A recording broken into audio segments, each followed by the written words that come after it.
again, guys. So, I wanted to finish off this course with talking about aspects. So, this is a little bit more advanced than most foundation classes, but to be honest, with the responses that you've been posting on the forums, or a lot of you have been emailing through to me directly, there has been so much nuance and so much depth and understanding. So, I think that learning about the aspects now would really benefit you. So, yeah, let's just go with it and see how you all go with it. So aspects are the relationships between each of the planets. And of course, all of the different planets and placements in your chart, we know that the ascendant changes every few hours. We know that Pluto can spend up to 22 years in a sign. So each of the planets were in its own journey at different times doing different things for each single person, which is why your list of aspects are going to be completely different to everyone else's. So the aspect is the table. If you have it there, grab it now, that says things like Sun square Moon, Venus conjunct Jupiter, or Mars sextile Neptune, or whatever. It's that list there. So every single person's will be different. I'm going to talk about the main ones today. And how aspects work is, to do with sacred geometry and angles and all those sorts of things. So when two planets in their movement are making one of these sacred geometrical angles, it's like they're having a conversation. One is informing the other. And so when we talk about transits, or if you read your horoscopes and that sort of thing, transits are where the planet's current movements, as they are right now, is kind of pinging off parts of your chart. So it's like someone is driving through your front yard. So you'll see and hear it and feel it more than your neighbors down the road would. So, for instance, we've just had this new moon eclipse in Leo at 18 degrees Leo. So if there's anything that's within, say, 12 to 24 degrees of Leo in your chart, that it will be the area of your life that is kind of beginning again or having a bit of renewal around this new moon that's just happened over the weekend. So that's what a transit is. A transit is when the currently moving planets have or form an aspect to your natal planets, and they kind of have a bit of a conversation, or it triggers something positive or negative or change or events. And so predictive astrology basically is looking at what's coming up and what's impacting what planets in your natal chart to bring about opportunities. So if there is planets transiting your, 7th house or 5th house, this is a great time to commit, to have kids, to start a new creative project. Anything in your 1st house is, about changes to how you exist in the world, how you see yourself, your personality, your looks, all those sorts of things.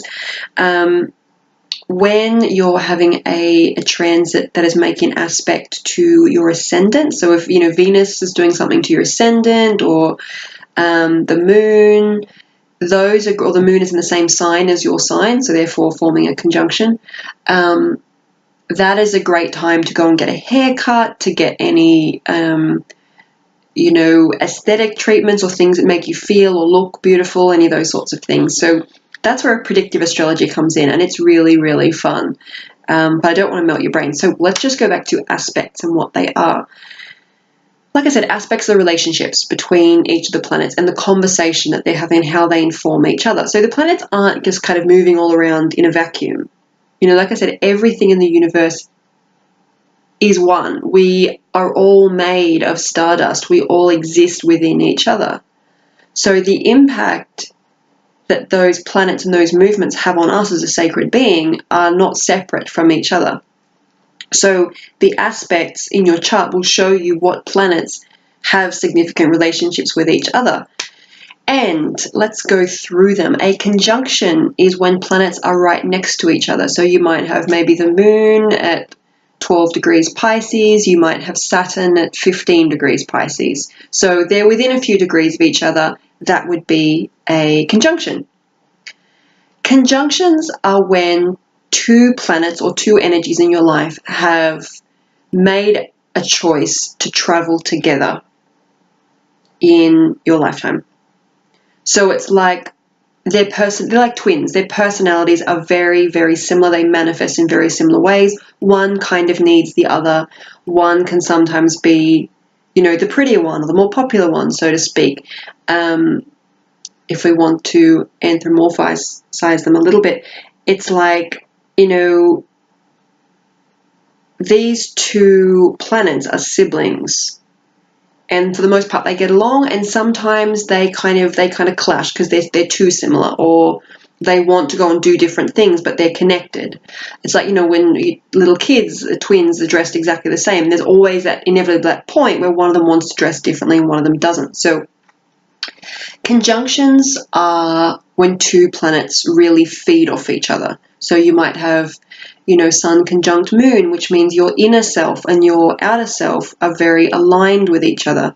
And each of the aspects has positive and negative possibilities. That's the thing. It's how we choose to use that energy makes all the difference. So conjunctions are like siblings, very, very similar. They feed off each other because they're next to each other. So they're, at the time of your birth, they were together traveling around the universe for whatever period of time, which is really significant because not a lot of planets do that, or the chance of a planet doing that is not very high. So then that's conjunction. So that's if they're within about 5 degrees of each other.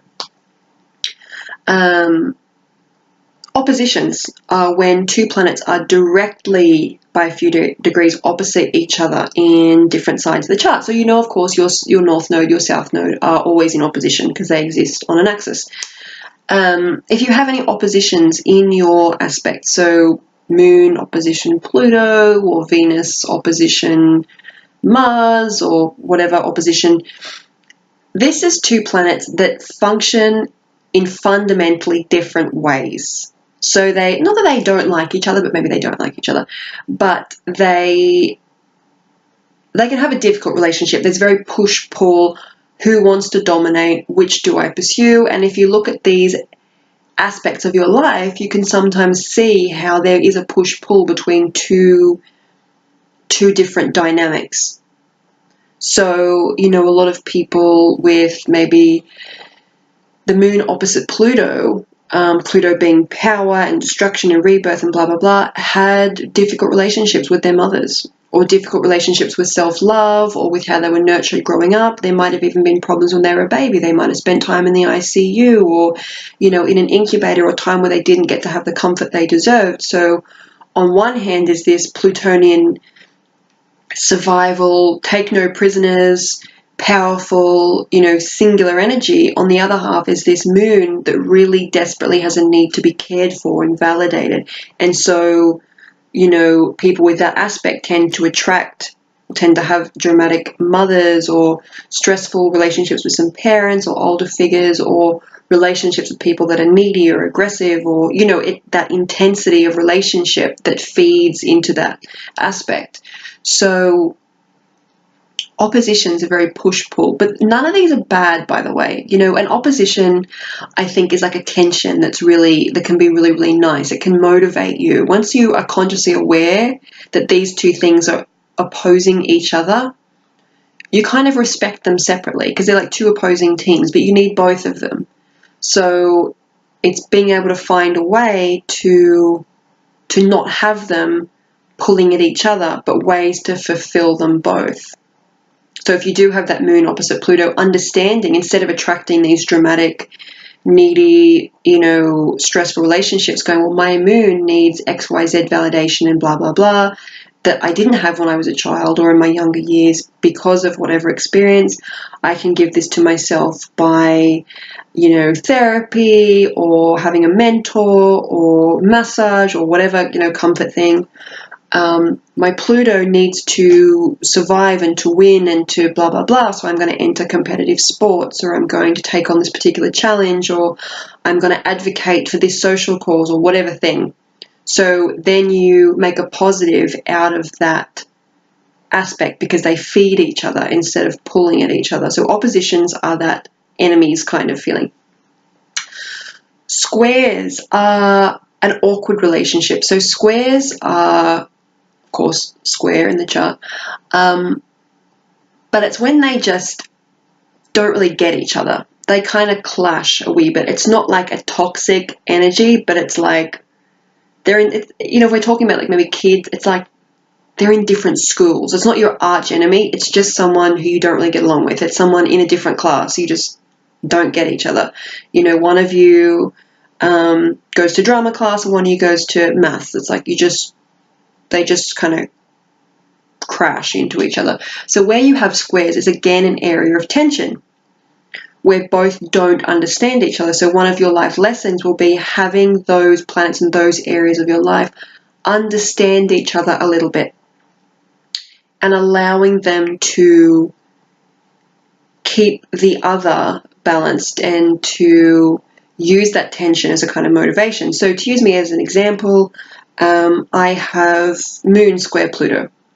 So I did have a difficult relationship, you know, growing up with my mother, who was very heavily traumatized and all that sort of thing, that I won't bore you with. But I used that because I worked in astrology from a very young age. So I used that to work predominantly with women who had suffered in relationships. So it was that experience of the Plutonian rejection or pain or need that wasn't fulfilled, and the survival to not only understand women who were like her, but to help women who were like her. And especially, and this came up a lot of times in the workplace, I'd encounter women that were similar, or when I worked in the kind of more corporate environments, or, you know, a lot of the work that I advocate for. So they're a square, which is not an easy relationship, but those experiences act as fuel. So squares can really fuel each other. They may not get each other, but they can fuel each other. So where you have a square is about how can this awkward experience that might have shown up in my life. So maybe you might have Moon square Saturn, you know, which can be sometimes like people, whether it could be a father figure or it could be financial situations or things that kind of always foil your dreams or things that really drag you down to earth, experiences of that kind. You know, having one fuel the other, having that Moon soften the Saturn experience and having that Saturn add rules to achieving your dreams that the Moon has. So you see how you can kind of use it for your own benefit. Use that tension as energy, as fuel, because that's what it is. Oppositions, squares, conjunctions. Then we have sextiles. Sextiles are like friends. It's an energizing combination. They really get along. They like each other. They energize each other not in the aggressive way of the square or the opposition. They energize each other like it's like a brainstorming session. They get each other.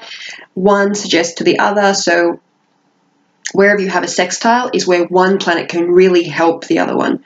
So if you have maybe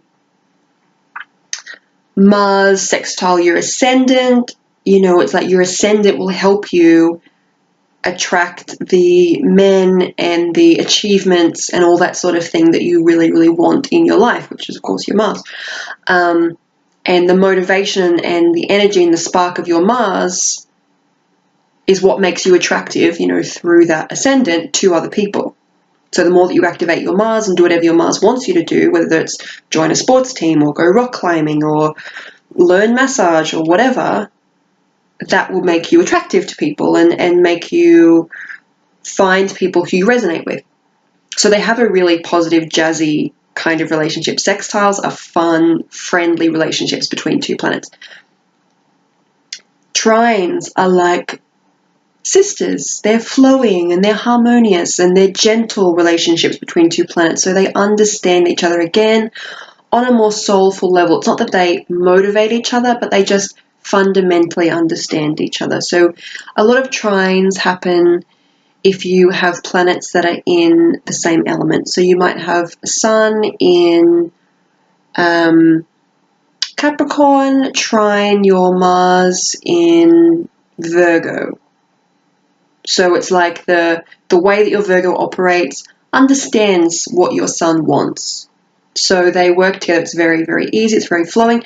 And of course, then when you look at all of those different interpretations, people go, oh, well, it must be good to just have sextiles and trines. It must be bad to have all squares and oppositions. And, you know, loads of squares and oppositions must mean that things are going to be terrible for me or that things are bad, which is not the case. Lots and lots of psychopaths have loads of sextiles and trines because when something is flowing and easy, people tend not to act on it. So, you know, you might have Neptune trine your let's say you're Mars. So you get these visions of, of something, of a business, of a dream, of a film you'd love to make and whatever, and they love each other, but nothing really happens. You don't really act on it because there's no like push. They just, your Mars is like, oh, I'd love to do that. And the Neptune's like, this is the idea. Nothing happens. Whereas, you might have Neptune square Mars, and that Mars is like, I need to make this movie or I'm a failure, which isn't an easy relationship, but it's like a driving force to get something to happen. So I don't want you to think if you have loads of squares and oppositions and things, or inconjuncts, that those things are something bad. Or you have loads of trident sextiles, those things are good and those things, and the others are bad. It's always about how you use that energy. But if you think about, the relationships I told you, whether it's siblings, whether it's friends, whether it's, the neighborhood arch enemy, those relationships between those planets we can always take advantage of. We can always use to our best benefit. And sometimes it helps you to understand a particular planet. Because, a lot of people that may have, say, Venus in Libra, they're like, well, I just want like peace and a beautiful relationship and loving partner. But then their Venus might be opposite Pluto. So they attract these deeply intense relationships, passionate, maybe aggressive, relationships where they're being forced to assert themselves, which isn't what Venus and Libra wants, but it's what Venus and Libra needs to make sure that they have a peaceful, loving relationship that is the right one for them and isn't them being taken advantage of. So all of the planets are helping each other out in your chart. And so I want you to have a look at those aspects. And even the ones you think are most difficult, I'm going to ask you to jot them down here. The ones that you instantly go, ugh, that doesn't look good. There might be ones that you recognize right away and go, oh, that part of me really does get that part of me. But there might be ones where you just go, that sounds awful and I'm not a fan. Or there might be, normally it's the squares, the oppositions. Inconjuncts, also called quincunx, depending on, what chart you have, they're the same thing. That is kind of like a bit of an awkward relationship, like they're getting to know each other. They don't really fully gel, but they're trying. That's that kind of relationship. So, so again, use myself as an example. I have Sun and bloody everything in Capricorn, which is very much about build and integrity and loyalty and, all these sorts of things and hard work. And I have a Moon and Jupiter in Leo. So the Moon and Jupiter wants friends and praise and enjoyment and fun and playing and things being very, very light and expansive and travel and la la la. And that's inconjunct my Sun, or quincunx my Sun. So my Moon and Jupiter is quincunx my Sun, which means the Capricorn energy that's about working hard and achievement and deservingness doesn't really get the Moon's desire to like play and want to be friends with everyone, but is open to, as I've come to realize over the years, you can't just work and work and work and work because you have nothing left in your emotional bank to draw from to do your work. So they don't really get each other, but one can learn from the other, and that will be an ongoing lesson. So you have an inconjunct or a quincunx. That is two planets that don't really get each other, but they are learning from each other. So, but again, I don't want you to look at them and think this is good and this is bad.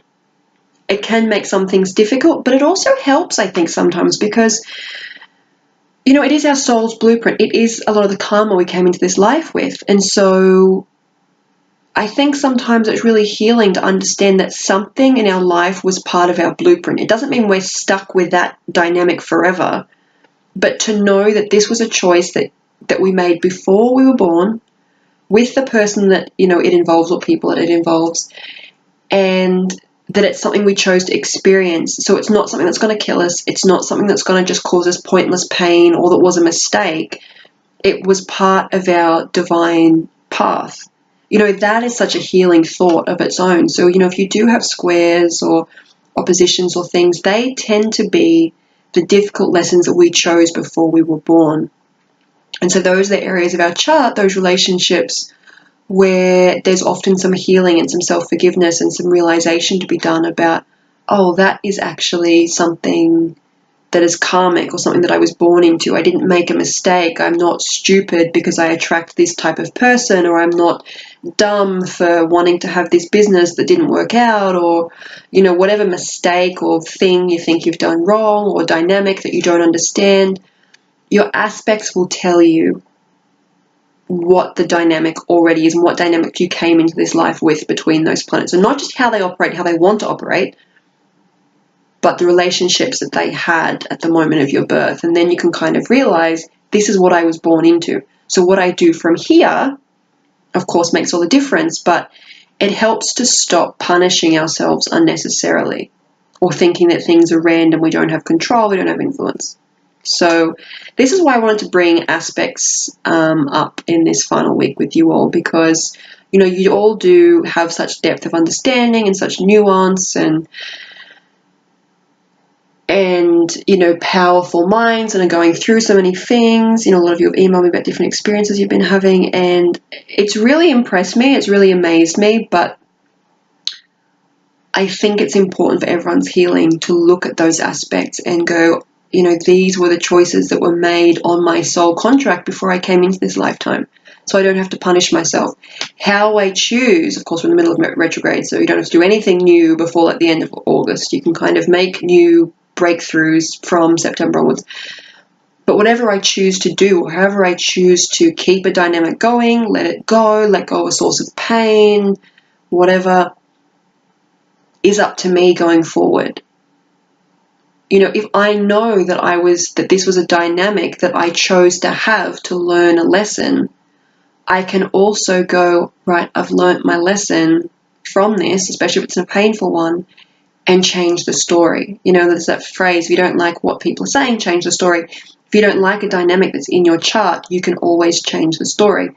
And it helps to know that there is that dynamic there. It's written down in your chart. It wasn't just a mistake of stupidity or bad luck or whatever. You chose this for this lifetime, not to suffer needlessly, but to experience, learn, and leave behind. So the aspects are tools, I think, to finding where we lose our power and to claiming it back. And finding if we take people out of the equation, maybe someone had a difficult relationship with their mother, or, I always attract dickheads or whatever thing. We've explored those going through the planets, but when you look at the aspects, you almost take the people themselves out of it and you recognize the dynamic alone. And once you recognize the dynamic, you can go, have I had enough of this dynamic? Yes. Is there a different, more empowering way I can channel this dynamic? Also, yes. So, of course, we'll all have one-on-one sessions, Skype sessions over the next couple of weeks. But I want you to have a think about these aspects, in your chart over the next couple of months. And if there's something, you can always book in with me if you'd like to, there's a particular aspect or aspects that you'd like to address, or whether it's relationships or, motivation or energy or whatever thing that you would like to kind of rejig. I can help with that. But it's such a powerful tool. Astrology is such a really powerful tool. Not because it takes responsibility away from us, but it lets us know what it is that we're dealing with and what we're carrying. And instead of feeling lost or stuck or like, why is things happening, when you begin to recognize the dynamic, it helps you find a bit of distance. It's like, I'm not arguing with this person at work. The bigger issue is, that my emotional needs, my moon, is challenged by X, Y, Z. And so what I can do, not to fix that person at work, but to replace those feelings, is ABC. So it helps you deal with issues at their core. And this is what I love about astrology. It is the most essential item in the spiritual toolbox, because it is the universe. It's all the gifts of the universe, what the universe wanted for us here, why we're here at this time, and everything that we can use to bring it all together and not control our lives, but be present in our lives and work one-on-one with the universe. We always say we're co-creating with the universe, which we are. But the universe gave us a plan, and that is our natal chart. So let me know. I'm going to leave all this information up for a few weeks so you can still go over it all. I will be in contact to, confirm dates, times, everything. No one will miss out. I just wanted to give everyone some extra time to catch up. And if you need anything else, if you'd like to book in a longer session or anything else, or you'd like to go through this again, or if there's a particular week, you'd like to, you can always book in if there's a particular planet or subject, you'd like to deal with one-on-one. That's absolutely fine as well. So I really hope this has been meaningful and useful to you. And it's kind of provided a good foundation in the midst of all these retrogrades and all this chaos and all this stuff and questioning that's going on around us, that it's kind of really helped you see your own life as something that is sacred and very, very vital. And the universe wants you. It wants you to be here, and it loves you, and it's an abundant universe. And there is no one else in all of time and history with your chart. So there's no one else with your chemical stardust makeup, and how amazing is that? So you can use all those tools that are in your natal chart to create whatever it is that you want to create with more ease and joy. So I hope this course has helped you to do that. If you need anything else, just let me know. Thank you all so much, and we will speak soon. Bye.